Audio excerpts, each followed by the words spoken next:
ஏட்டுக் கல்வியில் பின்தங்கிய மாணவர்களின் இருண்ட எதிர்காலத்தை கைத்திறன் தொழில் பயிற்சியின் மூலமாக மீட்டெடுக்கும் அரும் பணியை ஆற்றி வரும் மை ஸ்கில்ஸ் அறவாரியம் தொடங்கிய 15 ஆண்டுகளில் 3000 பட்டதாரி மாணவர்களை வெற்றிகரமாக உருவாக்கியுள்ளது.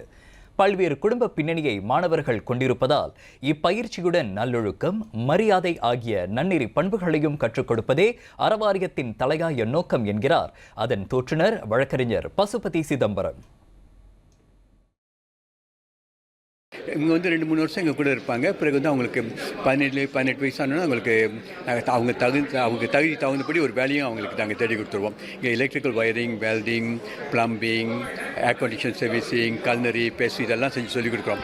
ஒரு 35 பெண் மாணவிகளும் இருக்காங்க. அவங்களுக்கும் இந்த அலுவலகத்து செக்ரட்டரிஸ் எப்படி செக்ரட்டரிஸை வச்சு அந்த பயிற்சியும் கொடுக்குறோம். இது முழுமையும் இலவசமாக தான் நாங்கள் செய்கிறோம்.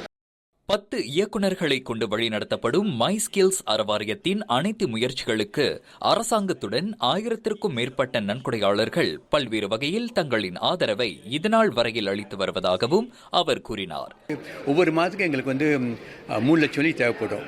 ஒரு வருஷத்துக்கு 3.6 மில்லியன் தேவைப்படும். அது ஏதோ 15 வருஷம் ஏதோ ஒரு வகையில் ஆண்டவனோட கிருபையினால் நடத்திட்டு இருக்கோம். தொடர்ந்து நடத்துவோன்ற ஒரு நம்பிக்கை எங்களுக்கு இருக்குது. இங்கே ஸ்டே பண்ணுறாங்க, முழுமையாக இங்கே ஸ்டே பண்ணுறாங்க.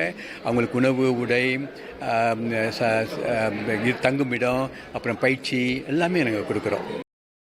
நேற்று ஸ்லாங்கூர் கழும்பாங்கில் உள்ள மை ஸ்கில்ஸ் அறவாரியத்திற்கு வருகை புரிந்திருந்த டமான்சரா ரொட்டேரி கிளப் மாணவர்களின் வளர்ச்சிக்காக 1 லட்சம் ரிங்கிட் நிதியை வழங்கியிருந்தது.